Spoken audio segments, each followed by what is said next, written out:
This is a review of the Radian Raptor. Roar! I just read Jurassic Park, I had to do that. Versus the Sharpstar 61 EDPH Mark II. Actually, there's basically nothing that's different between these two scopes. They are essentially exact clones of each other.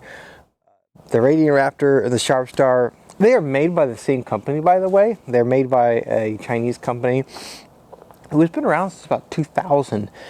Radian Raptor, this is a scope that Trevor Jones specifically asked for, and originally, by the way, the scope that Sharpstar was making was just a doublet. It was an ED doublet with FL53 glass in it. Now, that scope, based on all the reviews that I've read about it, had excellent optics, okay? And when Trevor asked OPT to basically modify this and turn it into a triplet, they kind of broke the optical design for a little while, okay?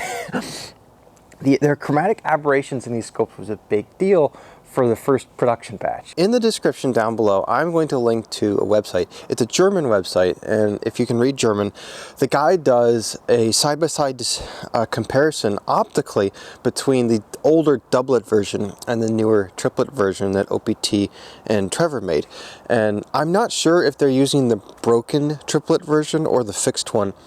I think he's using the broken one because basically it has the chromatic aberration issues that are present in the earlier versions of the Radian Raptor. The older doublet version, of course, beats the Radian Raptor, the triplet version, pretty handily if you look at the close-ups and the pictures that are in that website. And he does an excellent comparison between the two of them, and it's a very fair comparison, to say the least.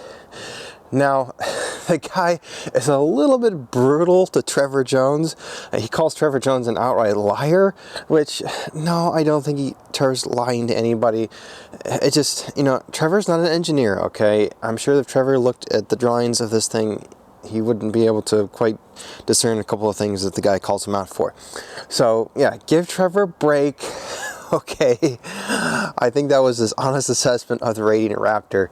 He just didn't know about the Sharpstar or some of the other versions that have been out there before. But yeah, that website is out there with some excellent comparisons, at least for pictures between the two of them. Now, they have fixed that since then, and actually Sharpstar has sent me a replacement objective lens. And I don't know how OPT is handling replacements of these, but these have the exact same problem, okay?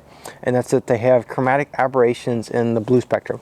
They focus green and red light just fine. It's just when you get into the deep blues that it just gets really wonky. Now, if you're using these scopes though, with something like a dual band filter that's very narrow, that's only gonna pass 2 bands, oxygen and hydrogen, I think you'll be okay.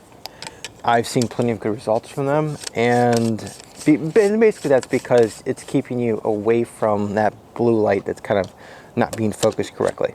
Now, I have the replacement objective in this guy, and so I have been able to shoot all 3 wavelengths of light, you know, one-shot killer, all the way from the extreme blue all the way to the extreme red, and haven't had any issues.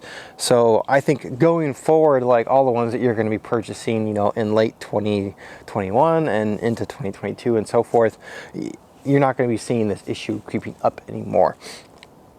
But yeah, for those of you who are early adopters of the Radian Raptor, you know, I would advise you to, you know, call OPT and, you know, ask them, you know, for a replacement objective lens. So as many of you know, there was a batch of the Radian Raptors and also some Sharpstars that went out with a little bit of a mismatched optical assembly, and it caused some chromatic aberrations. Now, Sharpstar has been good enough to send me a new lens element assembly, which is going to go on the front here, and I'll just show you here how it goes together.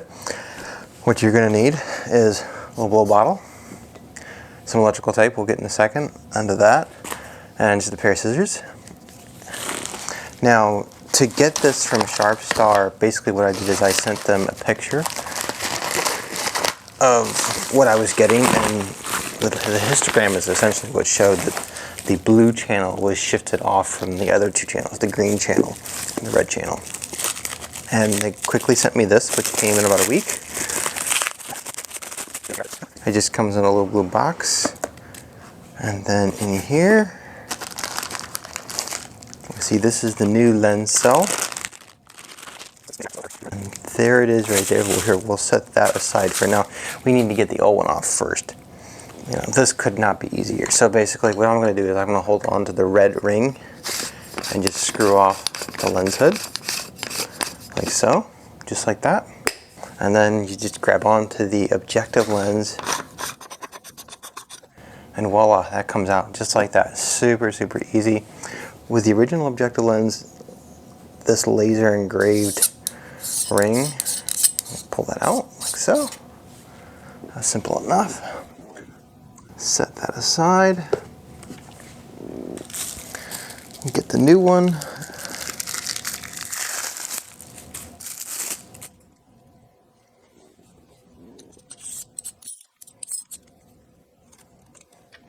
Now there's actually already a piece of electrical tape around it, and you can see in here there's underneath that tape there's some set screws which allow us to kind of fine-tune each of the objective lenses if we needed to. This has already been calibrated and everything. And of course I'm blowing the back side of this to make sure we don't have any dust in there to begin with. Just thread this guy back on here. Now, some people have noticed that the lens shade on both the Radian Raptors and the Sharpstars were a tad bit loose. You know, they kind of had some flop to them, and I'll show you how to take care of that really easy.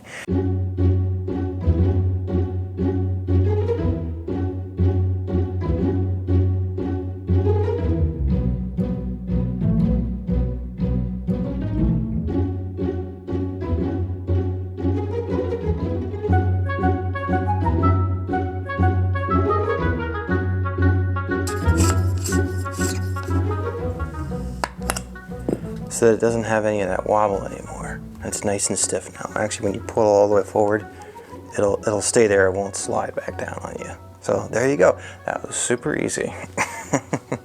So like a good Marine here, we're going to go tip to butt. The lens caps, they're nice. They're aluminum. They're nice and heavy for their weight. But I mean, really, I would just prefer plastic ones that stayed on. These things, they just fall off really too easy. You can see my Sharpstar one, I've just got all sorts of nicks in it because I've dropped it a ton of times. I know one thing I'm going to put a link to in this video is a link to this guy. You can download my STL print file for this if you want to 3D print this guy. And it snaps into place like that, and it's a little bit fatter, and it will stay on quite a bit better, okay? And I did this because I think the lens shade on both of these scopes, it's kind of too short, but you know, I realized that, you know, we can't really get a longer lens shade on these scopes because they are so tiny to begin with. So yeah, I'm not going to knock the manufacturers for that. I'm just warning you, you know, I kind of like a longer lens shade. I've actually been kind of doing that with a lot of my scopes, is extending the lens shades for these things. So yeah, there's the lens shade. And for the tube housings themselves, the Sharpstar has gone with the white powder coated paint. It's more of kind of like an anodized like looking finish. And I know this finish right here, this is a little bit more of an expensive finish, and it's also kind of a tad bit more delicate depending on how you beat the thing, which probably justifies OPT's a little bit higher price that they have. This costs $400 more than the Sharpstar does. Now, the powder coating on the Sharpstar, it's a little bit thicker, and I think that's one of the reasons why the lens cap on the Sharpstar stays on a little bit better. And also, it's not quite as floppy as on the Radian Raptor, because the Radian Raptor lens hood, I mean, it just really, really wiggles around there like a girl with a hula hoop. Now, the rings. I kind of like the rings for the Radian Raptor, but I'm going to caution you, okay? It's a thread-in, quarter 20 type screw system, and this might be the future, the way the market goes. However, you gotta be really careful when you pick out your screws, because if they're the wrong length, then you're gonna basically screw right into the tube of your scope, and you're just gonna ruin the scope, at least the finish on it. And that's actually already happened to the Sharpstar down here. Now I made the riser block to basically raise this thing up I kind of like the Sharpstar system a little better because it's just a little bit more idiot proof. This right here takes a lot more thought and probably more trips to the hardware store to get all the things you need in order to connect a finder scope or to connect a guide scope. You know, right out of the box, you're not going to hit the ground and get right running with a guide scope with this thing. You're going to have to make a couple trips to the hardware store. The Sharpstar, you know, it's got a built-in dovetail here. So, I mean, it's pretty simple to get this guy up and rolling. And one other thing that I really like about Sharpstar's approach is that they give you like a top carry handle, which is a nice place to mount your ASI Air, which I have mine up here. It kind of moves some of the weight forward a little bit, which you really need that considering the weight of the focal reducer and the camera that you have on the back. So that's just kind of something I like about the Sharpstar a little bit better. And you can also flip that handle back the other way if you want it right, because the center of gravity is really about here, so you can turn that handle, you can flip it around if you want. So now the focusers again are exactly the same between the two of these. It's just the colors, okay? Sharpstar, they've got some gold anodizing going on with theirs, whereas the Radian Raptor, it's all black. Even the lubricant and the grease that's used in these things is exactly the same. So there's no difference between the two of them as far as that goes. So the Sharpstar and the Radian Raptor have a rack and pinion type focuser, and what a rack and pinion focuser essentially means is that it actually has gears and teeth that mesh together. Now, there are pros and cons to this. The pros of a rack and pinion focuser is that they don't lose calibration, so to speak. This right here, now this is a much higher end focuser, and this is a Crayford style focuser. A Crayford style focuser basically just has a rod that's pressed against a hardened piece of steel right here, and that is what moves the focuser in and out. Now these types of focusers are much smoother, and they also have almost zero backlash, while a rack and pinion type focuser, which is what's in the Sharpstar and the Radian Raptor, these will have a little bit of backlash. But like I said, these are much easier to keep calibrated. These guys right here are very finicky. They have to be just perfect. If they're not, they won't hold the load. Whereas these guys, they can be way out of calibration and they'll still hold the load, which is great because most of the people that are going to be purchasing a scope like either the Radian Raptor or the Sharpstar are going to be beginner photographers, and so I think that the rack and pinion type is a good decision for the particular market that's using this scope. All right, so let's talk about the focal reducers. And this is kind of where I like giving points to the Sharpstar a little bit. Sharpstar, they give you the ability to attach a 2-inch diagonal to the scope right from the factory. The Radian Raptor, you don't get that option, okay? I know it's got some other goodies. It's got a backpack that comes with a little star chart that you'll probably never use because once you put stuff on your Radian Raptor, you can't fit it in the backpack anymore. But, you know, it's kind of a taste thing. It's a branding thing. OPT is trying to make a statement with branding, I don't know, trying to be like Apple, I guess. But yeah, the focal reducers, for the Sharpstar at least, it's an option. For the Radian Raptor, it is not an option. It just comes with it. And, but you know what? If you bought the thread and attachment from Sharpstar, you could probably put a 2-inch eyepiece up onto this thing if you wanted and use it that way. You just would have to go out and buy that item. One more thing to buy, I know. Now, the focal reducer, okay, right here it's got some set screws where you can rotate the camera separate of the focuser, which this is kind of the way I like to rotate things. On the Sharpstar, of course, these threaded screws they're blackened. They're just blued, basically. With Sharpstar, they just leave them the brass color that they are, which is fine. I don't have any quibble either way. Now, the focal reducer, let's talk about it. And this is where we get into the whole field of view thing. Now, this company, Sharpstar, OPT, both, they claim that these things will work with a full frame. That's what they call full frame, 35mm sensor, okay? That's totally bullcrap. It's not. No, it does not work with a 35mm sensor. If you do, the vignette on these things is outrageous, okay? It's 80% at the corner of a 35mm sensor, okay? You have to take a really good set of flats, and your software has to really stretch the pixels at the outer edges of the frame in order to get it to the same brightness as the center of the image. Basically, if you're using a 35mm sensor with one of these things, you're gonna feel like the thing's like a stop slower, because it's going to take that much longer for you to get enough integration time in order to make the picture look good all the way across, corner to corner. Now, I don't know why, this seems to be like a pattern amongst all the manufacturers out there. They overstate the size of sensor that their telescopes can support. Now, they're definitely corrected all the way out to the edges of a 35mm sensor, but being corrected and being illuminated, totally two different things.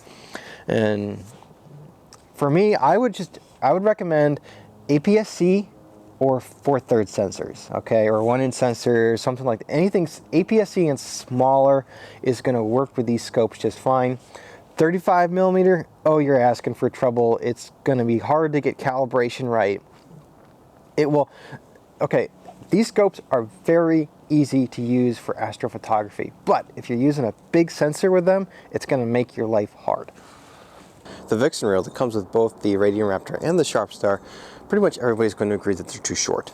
So I did buy this guy. This is an aftermarket, well, it's also from Sharpstar as well, but basically it's an extended rail.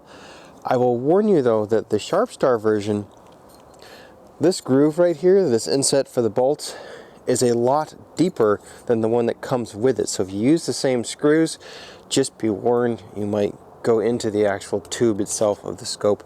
So stack up a couple washers here. It did, I think, come with enough washers that I could stack them up and I didn't have any issues. But I know the owner previous to me must have tried it without the washers, because there was two pit holes at the bottom of this thing from the screws basically going into the tube of the scope, which is kind of unfortunate. All right, so these two players are like two twins in the womb wrestling for each other's umbilical cords, like Jacob and Esau. No, that's probably a little too dramatic. Really, they couldn't be more different. The name, the brands at least, okay? OPT is an American distributor. Sharpstar, they actually have two brands that they manufacture and sell for themselves. One's Oscar, and the other one, of course, is Sharpstar, like this one here. And Sharpstar is kind of more their middle ground type telescopes, whereas the Oscar, those scopes are kind of their premium high-end. That would be like the Cadillacs of their types of scopes.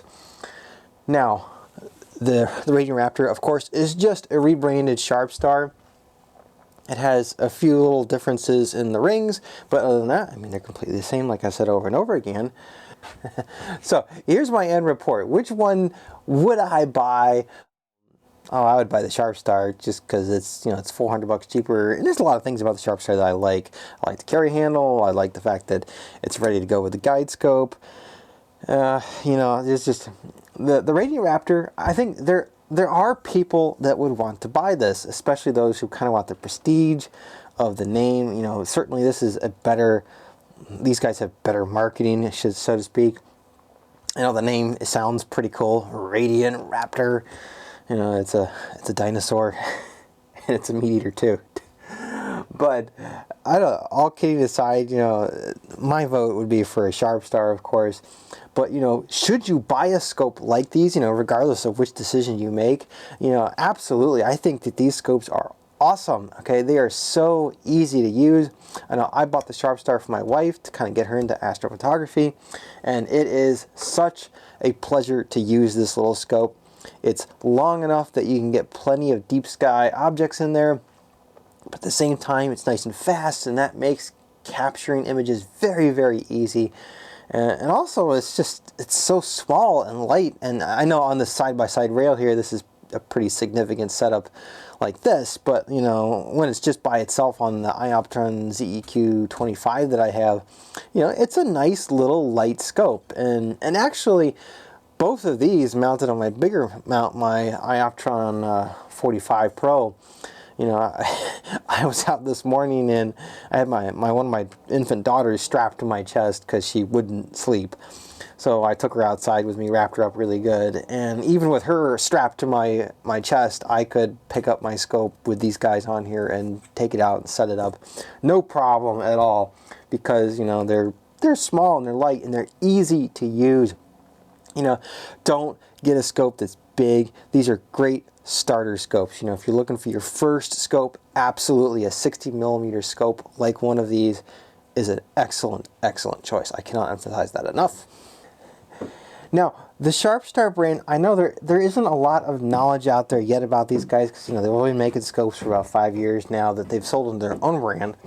And I want to say this, though, that, like, my prediction is that if these guys continue their current progression of making really good scopes with very good optics, and just being innovative and creative with their designs for their scopes, I predict that these guys could become the next ZWO as far as telescopes go, okay? Because they're really doing a good job. So, you know, be watching for that. And, well, I would love to see how this video materializes over the years to come. But, yeah, with the one exception of the small, the chromatic aberrations that this scope had, and also the Radian Raptor had, because they went to a triplet design without kind of like checking the formulas. And please don't go yelling at Trevor Jones. It's not his fault. That's got to be an engineer's fault somewhere that happened. But yeah, they handled it quite well. They just basically did a new triplet objective lens and started sending them out to everybody who was having issues with it. And, you know, and now they're great scopes, okay? So buy them with confidence here in 2022. So yeah, I don't think any of those old ones are going to be in the market here anymore at 2022, unless you find like a used one. Maybe one of those you might want to just check, you know, ask somebody, hey, can you send me some RGB images just so that I can check and make sure that this isn't something I would have to fix if you were going to shoot RGB with it. If you're going to shoot mono, narrowband, like I typically always do narrowband, especially because of the light pollution area that I'm in. And with narrowband, of course, that will be a complete non-issue. And that actually might be a good way for you to get one of these at a discounted price used, as if somebody's got one and they're past their warranty state. You know, don't be afraid to pick one up, because it will be excellent for narrowband.